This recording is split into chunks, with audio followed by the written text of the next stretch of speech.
Secondo la definizione dell'Organizzazione Mondiale della Sanità, le cure palliative sono interventi di sollievo dalla sofferenza che patisce chi è affetto da malattie inguaribili. È il cosiddetto trattamento del dolore, che in Italia è diventato dal 2010 un diritto del cittadino.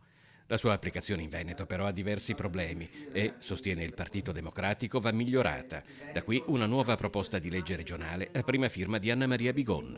Noi non abbiamo assolutamente alcuna normativa che riguarda le cure palliative per i perinatali, per cui sarebbe la prima normativa, la prima legge in Italia che le norma, e questa è una cosa fondamentale. L'altro aspetto sono le case di riposo. Noi all'interno delle case di riposo non abbiamo assolutamente le cure palliative. Attualmente i posti letto per le cure palliative negli hospice del Veneto sono 236, ampiamente al di sotto dei 389 previsti come standard minimo da un decreto ministeriale del 2022 e ancora più sotto rispetto ai 424 programmati da una delibera della Giunta regionale nel 2025. Mi aspetto che anche parte della maggioranza o la maggioranza possa convergere sull'opportunità di questo testo sulle cure palliative.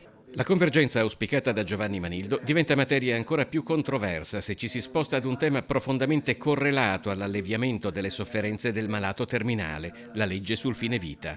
Nel gennaio del 2024 il Veneto fu la prima regione italiana a portare in aula una legge sul tema che fu respinta per un solo voto.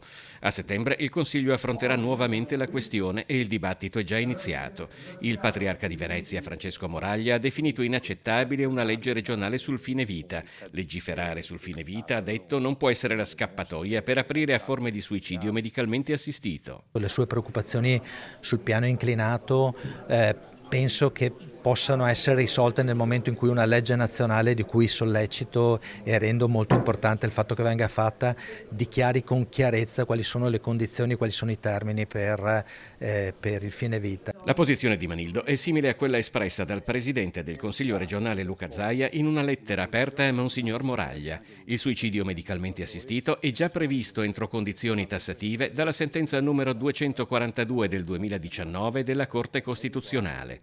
In una lettera aperta a Zaia, il senatore di Fratelli d'Italia Luca De Carlo afferma che invece bisognerebbe procedere unitariamente con una legge nazionale incentrata sulle cure palliative, perché il dovere dello Stato è curare alleviando fin dove possibile la sofferenza e non il sofferente. Nel 2024 il voto contro la legge regionale sul fine vita di Anna Maria Bigon rappresentò un caso all'interno del PD.